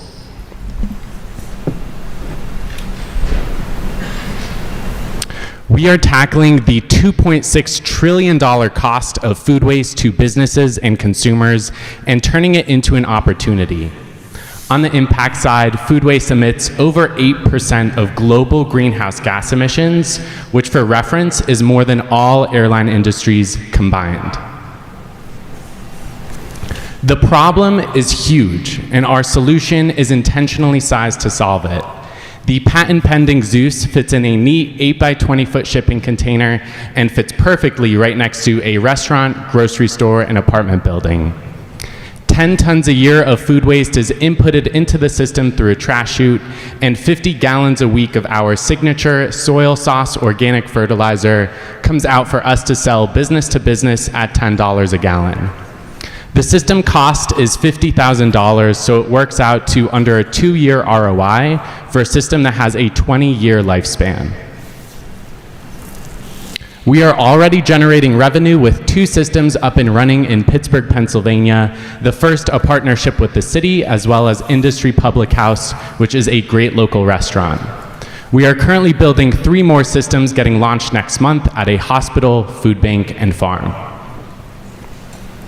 Our united and focused team includes Kyle, with experience working for the Harvard Forest, Elliot with a finance background from Bank of America, and our distinguished board of directors, all of whom are successful serial entrepreneurs. Over the next 12 to 18 months, we are focused on expanded revenue generation up to $3 million by the end of 2023. Plotted here in blue is the number of Zeus systems alongside revenue generation in green. We are currently raising a $2 million seed round being kicked off by the Richard King Mellon Foundation and Peachtree Minority Venture Fund. Summarized here on the right are some of our 18-month milestones, and please vote for us as your favorite during this competition to help us turn the food waste of today into the nutrients of tomorrow. Thank you. Thank you, Dylan. Next up, we have the winner of Carbon, CEO of Climate Robotics, Jason Aramburu. Thank you. Hi, I'm Jason Aramburu. I'm the founder and CEO of Climate Robotics. We believe that to beat climate change, we must harness the power of the biosphere. And we're doing this today using a technology called biochar. Biochar is a powerful soil amendment that replaces chemical amendments on farms. It boosts nutrient retention, water retention, and crop yield. And it's also a very effective tool for sequestering CO2 for thousands of years. But traditionally, it's very expensive to make. You have to move lots of material around. So what we're doing at Climate Robotics that's unique is we're actually bringing the pyrolysis equipment to the field. So we've developed the world's first mobile, continuous in-field pyrolysis system. Our systems mount to the back of a standard tractor and allow you to produce biochar in the field from agricultural waste where the biochar is needed. And we've built this. This is our third generation system operational at our engineering facility. And it turns out that this is a very effective way to remove CO2 from the atmosphere. It takes about 20 times less energy to remove a ton of CO2 through this process than direct air capture. We target commercial row crop farming, corn, rice, wheat, sugarcane. There's over 200 million acres of corn cultivation in the US alone, and we can sequester 2 to 3 metric tons of CO2 per acre per year while delivering substantial agronomic benefits to the farmer. We also target commercial pasture land. There's about 500 million acres where we can store CO2 in the US. We have some great partners on the carbon offtake side. We have a long-term agreement with Microsoft and some of the leaders in the space buying carbon credits. This is a massive market. Globally, this is an over $60 billion opportunity when we look at the developed agricultural economies in the US and places like Brazil, Australia, Europe, etc. We are actively scaling up. We are raising our Series A now. We are looking to build additional equipment, build additional pyrolyzers, and execute on these multi-million-dollar carbon offtake agreements that we have secured. So if you're interested to chat, please come talk to me. Thank you. Thank you, Jason. Okay, last but not least, we have the co-winner of the building sector, CEO of Kytera, Liam Bates.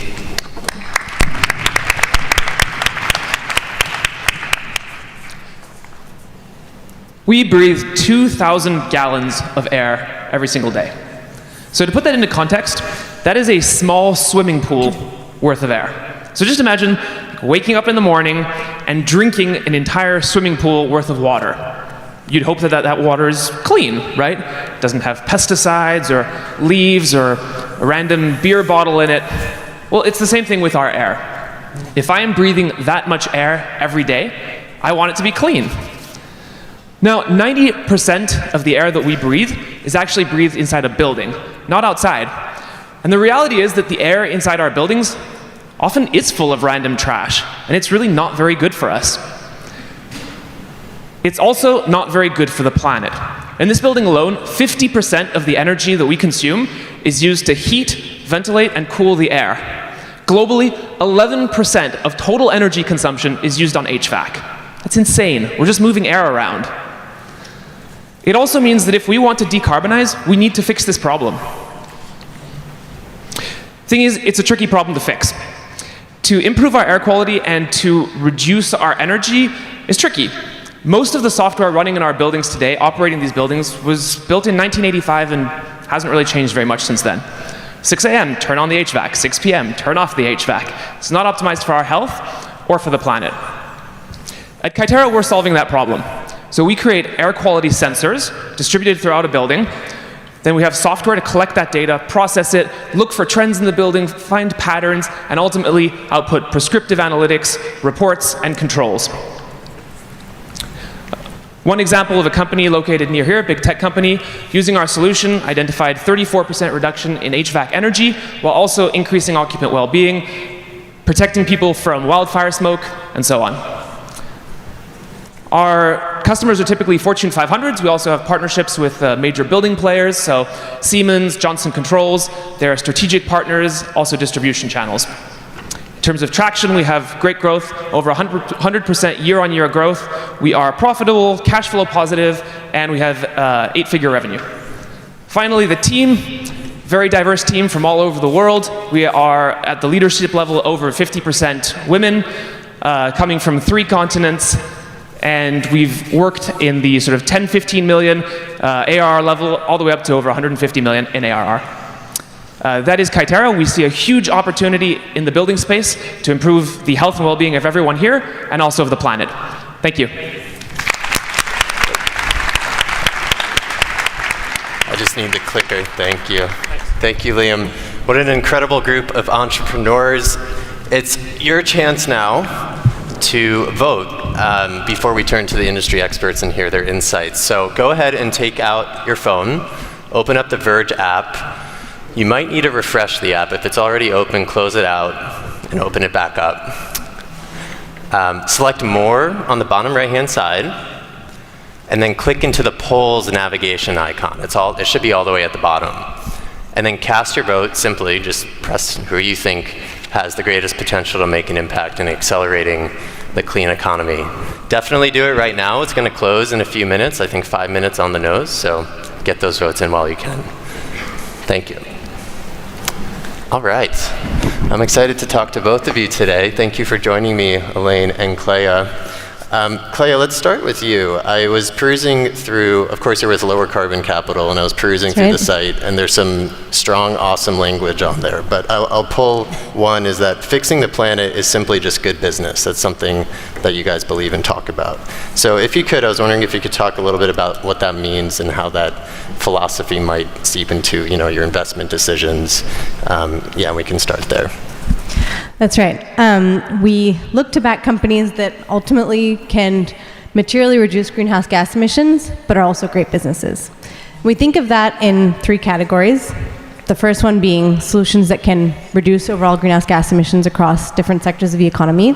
And those are all TAMs that are massive, right? We're talking about how do you decarbonize heavy industry? How do you decarbonize buildings, transportation, food and agriculture? And how do you do that with solutions that are just materially better than the incumbents? Fossil fuels have been destroying a large part of our planet, and they're also more expensive to extract on a day-to-day basis, and we have more efficient solutions to work with. That's category 1. Category 2 is how do we build the carbon removal industry from the ground up? Recognizing that there's too much CO2 in the atmosphere, and we have a market today to buy carbon removal credits, and we need to 1 million X that entire industry. And then the third category of focus for us is what we call buying more time for those on the front lines most impacted by climate change. And that's recognizing that there's already a substantial part of the planet that has average temperature increases that are beyond 1.5 C today. And there are solutions and better data inputs and hardware developments that can serve that market in a way that is much more cost effective than whatever we're doing now.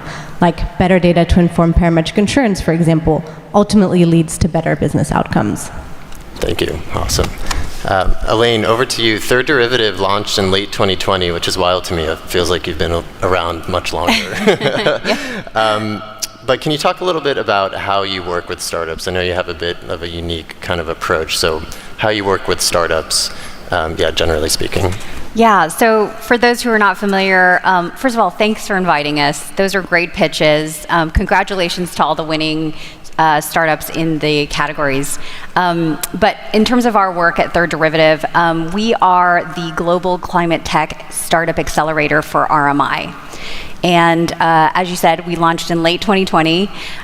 We were formed by RMI and New Energy Nexus as a collaborative ecosystem that rapidly finds, funds, and scales, the world's most impactful climate tech startups, right?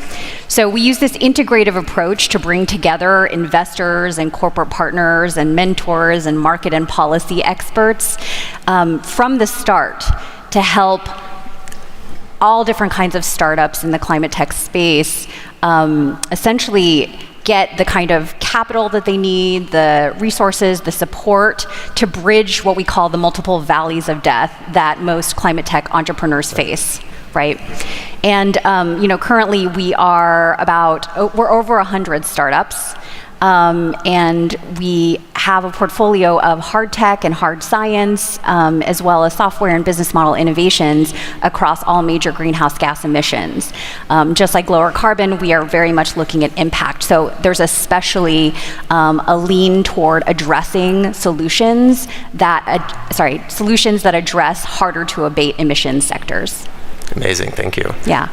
And just to follow up on that, what stood out to you today from the startups that you just saw? Anything in particular? This is like apples and oranges trying to choose because there's so many different kind of categories and so many different kinds of markets. But I think one thing that stood out to me is primarily that the timing of a lot of these solutions is really ripe. There's a market essentially for we need more high quality products and services in a lot of these markets. So, for example, dealing with secondhand batteries, that's a huge deal for EV OEMs, right? And then also accelerating solar and storage for resilience. Those solar and storage units in a box plug-in, that's really pretty significant in terms of being able to scale up, especially in commercial buildings. And then also just, managing methane and building operations that are outdated. And I mean, there's a lot of really great topics here. So, and then just in terms of climate impact, it's very synergistic, which is, a lot of the momentum that we're seeing in climate tech are trying to solve for certain kinds of problems, but looking at the systemic issues at this level that are scalable with, techno-economics that make sense are really exciting. Definitely, thank you. Same question to you, Clay. Yeah. What struck you most? And Elaine, thank you to all the teams that pitched. That was great, and thanks for having me. What's really exciting about all of them and in each of their own ways is that Yoda and Harvest Thermal, for example, are addressing building emissions that ultimately make up something like 30% of global greenhouse gas emissions coming from buildings, and they're providing solutions that are just cheaper than the incumbents. So today, as we know, we're going through a massive energy crisis, particularly felt in the European region, where electricity bills are at an all-time high. They've fluctuated by 6 to 7x in just the last 6 months. We're feeling that similarly in the US, maybe to a slightly lesser extent, but ultimately that means that solutions like solar and storage end up being the economic choice. And it's just about making that choice more easy, more available to the buyers that can make the world of difference. Similarly, heat pumps are at an all-time where they are turning out to be more cost efficient than continuing to power your gas boiler, or let alone buy a new gas boiler. But it's a very fragmented market where it's particularly challenging to figure out, where do I go get my heat pump, and how do I install it, and how does that fit into the rest of the systems in my home? And so it's really exciting to see solutions that are trying to make that more seamless. Similarly, I would call out all of them are really addressing existing markets that have budgets and incentives to be paying for these solutions.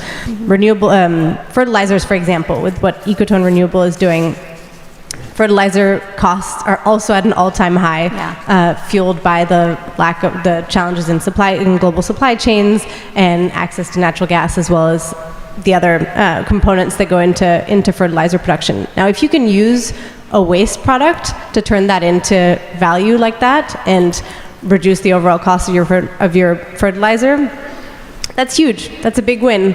And I would call out similarly for Moment and Kytera and Climate Robotics.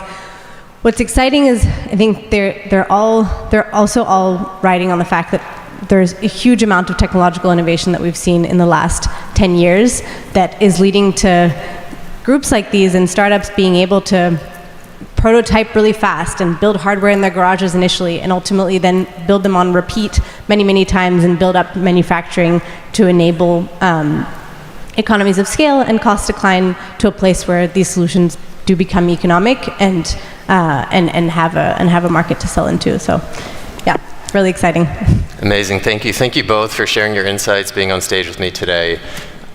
So before we jump into who won today, I'd first like to congratulate our People's Choice Award winner, who received over 11,000 votes from across the Verge community on our website, and that's Greener Process Systems. Matt Sweetwood is in the audience somewhere, so congratulations to you and your team. And all right, we officially have our results. The winner of Accelerate at Verge 22 and $10,000 is Harvest Thermal. Congratulations to Harvest Thermal and their team. Thank you so much to our sponsors for Accelerate. Thank you so much for joining us.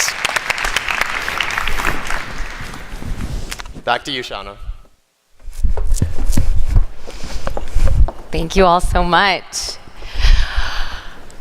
How inspiring are those entrepreneurs? That makes me feel a lot more hopeful about the future. So before transitioning into our closing keynote today, I want to offer just a reflection. And I want to return to actually where we started on Tuesday in my opening remarks. And I'm not about to sing again. But I am going to speak from my heart. You know, in my welcome on Tuesday, I spoke about the power of Verge. And as we wind to a close in our time together this week, I feel more clear and more connected than ever that power is you. You know, the GreenBiz team, the amazing GreenBiz team, pours a huge amount of time and energy and love into creating what I've realized is really just the scaffolding for a totally emergent process that you create here together. And you have done exactly what I invited on Tuesday, which is to make the most of your time. I have been blown away by not only the connections and the business cards flying and the conversations that I've heard of, but the number of people that have actually physically grabbed me to tell me how this experience, not just this year, but Verge over the years, has transformed their lives, their companies, their work. And that is what this is about. And I had an image, we don't have the Verge slide, but you've been seeing our hexagons all week, this beautiful creative campaign that mirrors what we're doing here. And I had this image last night of people that I spoke with, all of their stories and solutions all coming together in this amazing tapestry. And we are 10 years into building this community and this platform, and I couldn't be more excited because I feel like we are still just getting started. So thank you so much for being here and for being the beating heart of this community. This week has surpassed even my expectations, and I have high expectations. You all are amazing. So thank you so much.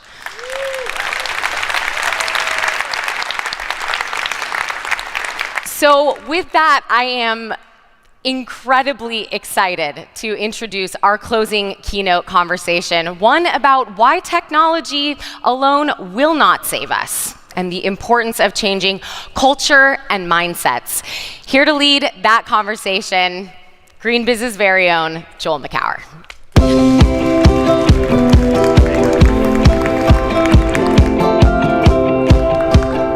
Shauna, even when you're just speaking plain old words, it's still music to our ears. Aww. The heart and soul of Verge, please give it up for Shauna.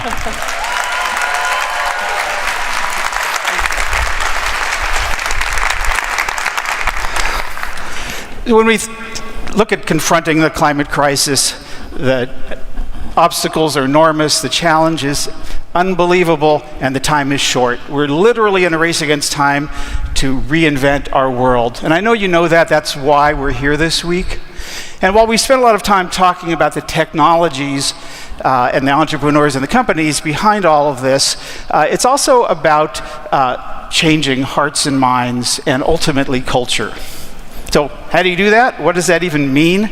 We're going to have a conversation about that now across continents and across generations.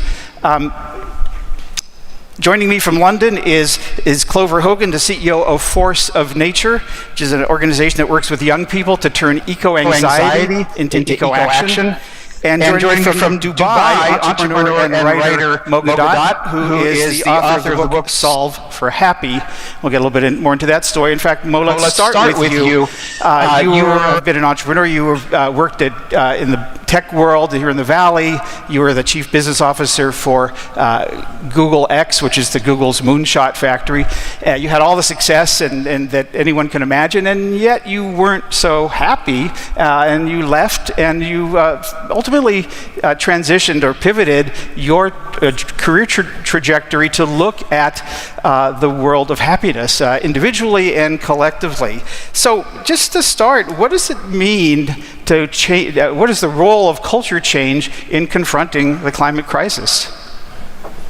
First of all, thank you all for having me. I hope that we can give you a slightly different view today. I am a typical example of someone who has followed the lie for very long, and then eventually ended up realizing that despite the fact that I've contributed to inventing amazing things that I thought changed the world, the result was that they changed the world positively sometimes and negatively sometimes, and we never even stopped to look back at what we did to recognize that maybe some of what we're creating today is not what we need.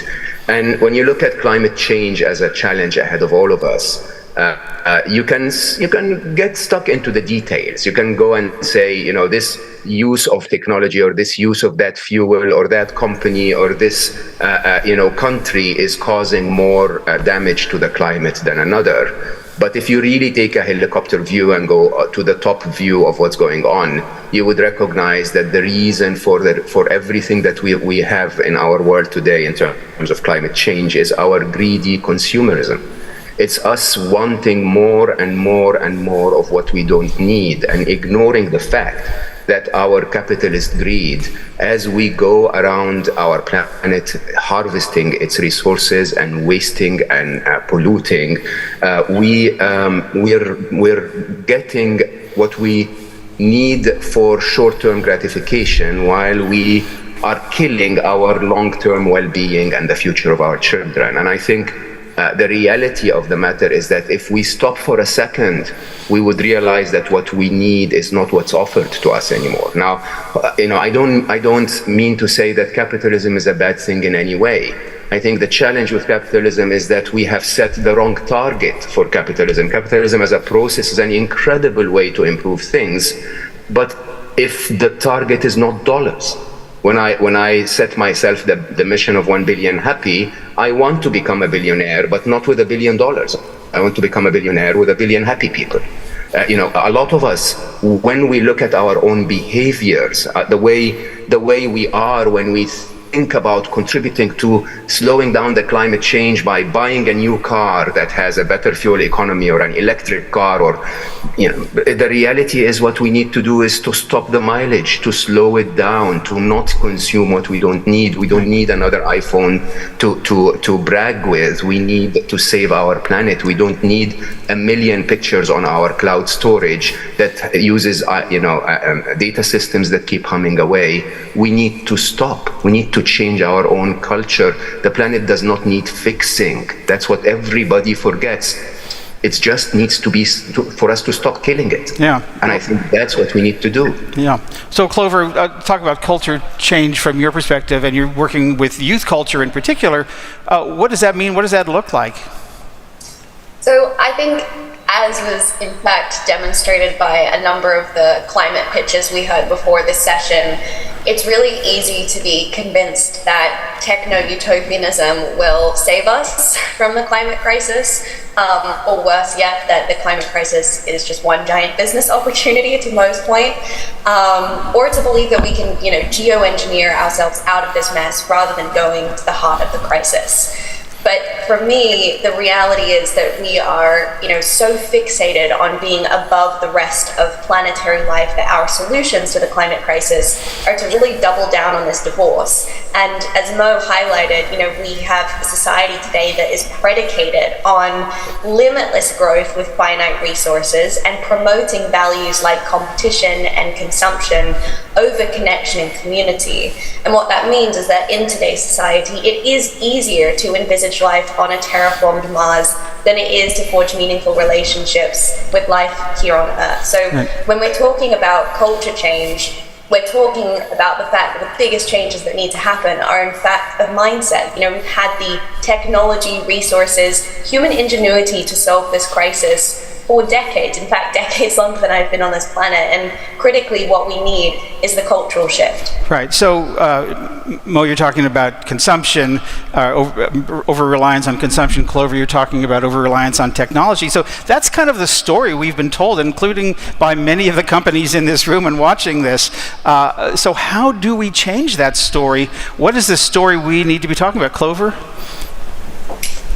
So I think today's mainstream culture pretty much does everything it can to convince us that everything's fine, everything's going to be okay, even as the science tells us objectively that we are hurtling toward a cliff of climate collapse. So the first thing that needs to happen by way of culture change is to address that the climate emergency is an emergency. Ergo, it demands an emergency type response. And then, of course, we need to actually understand how power works. The fossil fuel industry has done, again, a really good job of convincing us that it's up to individuals. So long as we just turn off the lights when we leave a room or buy a reusable coffee cup, then we'll solve the problem. And yet 100 companies are responsible for 71% of emissions. A handful of companies are responsible for the mass deforestation of Borneo and the Amazon. A handful of companies are responsible for plastic pollution in places like the Philippines and Indonesia. So today we need to demand nothing short of system change, and we need to do so knowing that power does not want to disrupt itself. The people, including the fossil fuel industry, who continue to profit off this deeply broken system are not going to bring that change upon themselves. And that's where people power, coming together, galvanizing action in our communities, inside and outside of the system, is so important to push forward that change. Yeah. So Mo, you're a gifted storyteller. Talk a little bit about the story that you think we should be telling and how we collectively make that a collective story that ultimately leads to collective action. I think Clover summarizes it very well. I think the idea of us taking a stand honestly goes way beyond throwing mashed potatoes on the works of arts and protesting in the streets. We vote within a system that's built on economics with our economic power. It's as simple as that. It is by not participating in the cycle that is propagating this damage to our planet that those companies will take a stand.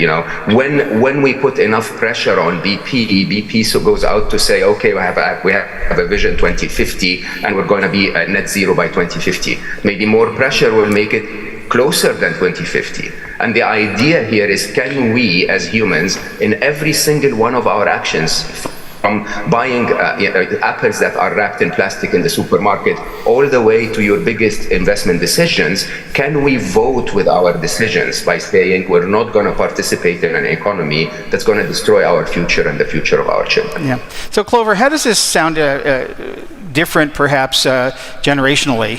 How is there a different story for those who are just really starting their lives and careers and families versus my generation, which is looking at the well beyond the back half of that? So what is that story like? Is it different than, say, Mo's story? Yeah, so I think we have to start again by asking ourselves who is currently in power in business and policy, and again, who benefits from the system staying the same. And the reality is, right now, it's older people, right?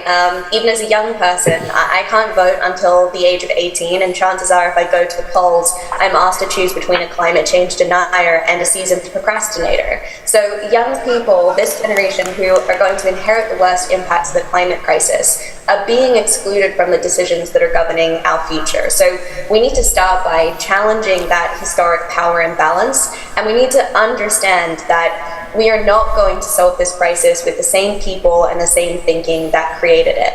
One of the most powerful moves that I'm seeing at the moment when we talk to people in positions of power is that they're not taking action because they've read an IPCC report or because they went to COP, but because their kids came home to them at the end of the day and asked, "Mom, Dad, what are you doing about the climate crisis?" So at the heart of this is a shift of historic generational power and ensuring, again, that those inheriting the worst impacts have a seat at the table. So Mo, is that the kind of story that you think will resonate also for older generations? Well, I have to admit I am to blame. I mean, I'm with my blind, folded eyes running through the capitalist economies for so long, like everyone else. Yes, of course. When we're older, we have more money, we buy more toys, we damage more, we build bigger companies that damage more. And the reality is, nobody wakes up in the morning and says, "Okay, let me invent something that's going to destroy the world today."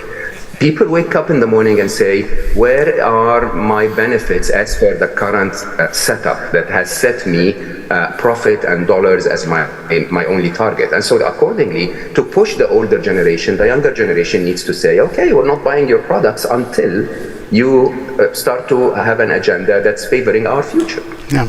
So this conversation that we're having so far is, I'll just say it, it's a fairly privileged conversation. We're talking about stuff, consumption, clearly talking about people who have, as opposed to the overwhelming number of people who don't.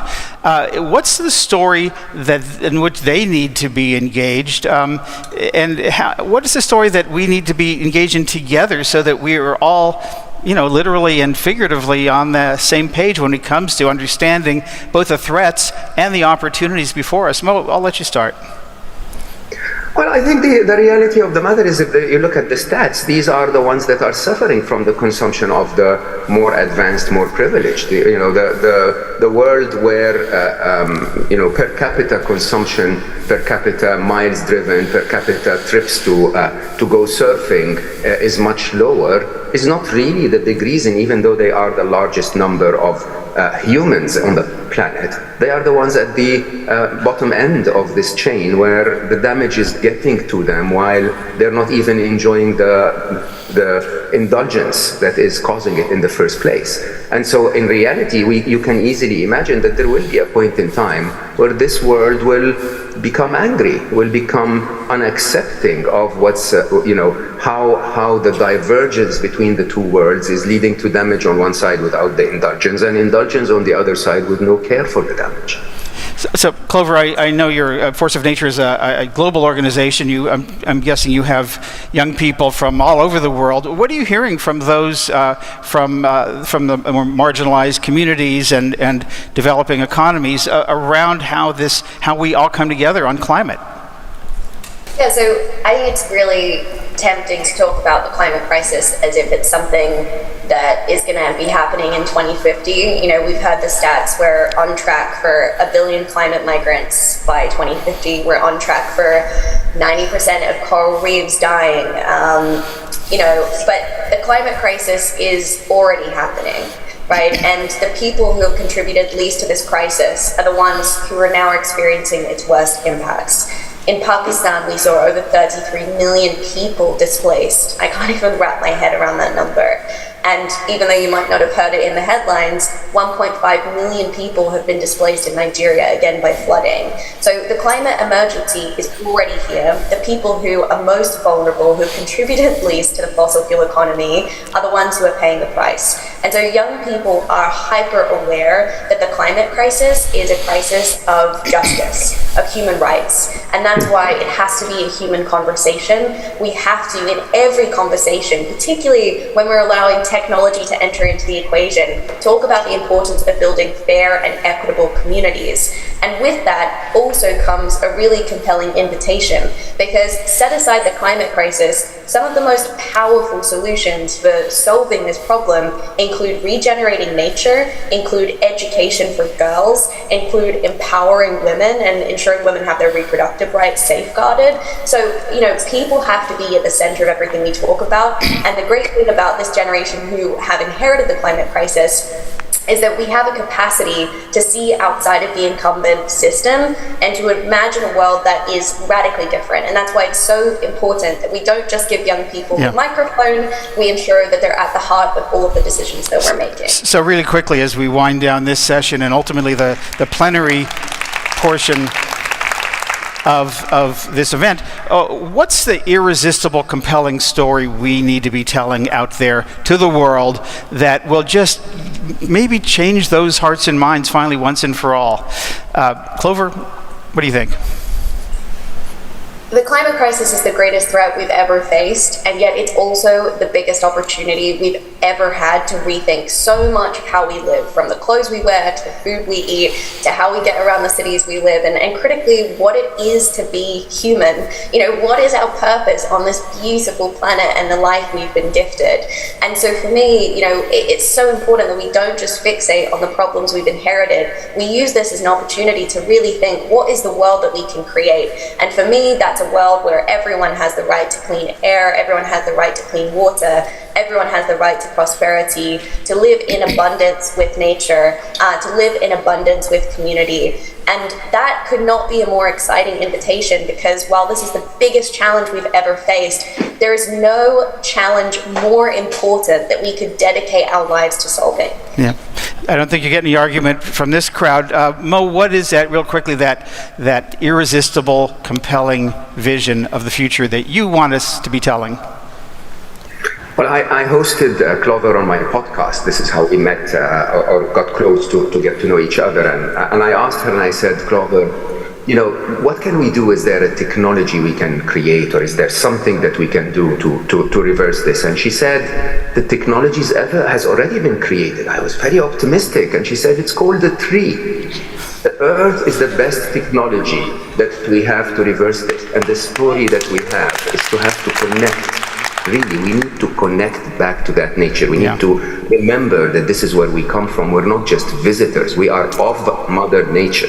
And I think the reality is, when we see it that way, everything starts to change. Well, this is a story that we all get to write together. It's going to be a long story, a long-form essay that all of us get a part of. Mo and Clover, thank you so much for your part in helping us understand what that story might be, and in the great work that you do in propagating a better vision for our planet. Please join me in thanking Clover and Mo.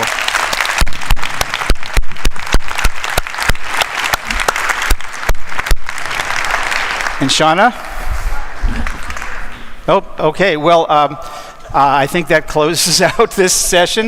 Look at the app and your program for what's next. And thank you so much for being part of this, for hanging into the bitter end of the plenary session. And we'll see you at lunch.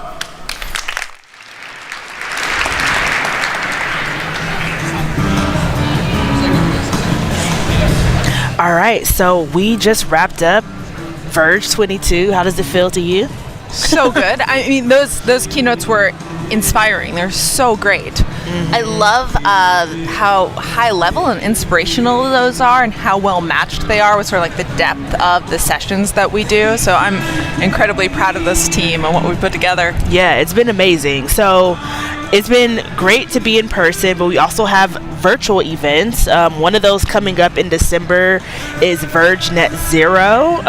Do you know much about it? Yeah, so it's December 6th and 7th. This will be our second Net Zero, and it's sort of our second cycle of these online events that complement these in-person events. It's been interesting this year, going from all online to really being like a hybrid company that does these in-person things, then figuring out how to do these online events that are incredibly valuable. Yeah. So So at Net Zero this year, there's going to be these keynotes that really frame up the problem and where we are. It's almost like a crash course in the evolution around Net Zero, and then a series of different sessions that are these deeper dives, these instructionals, educational things, and then also lots of interactive opportunities to ask questions. Right. So I think it's just going to be this great crash course for all sorts of professionals.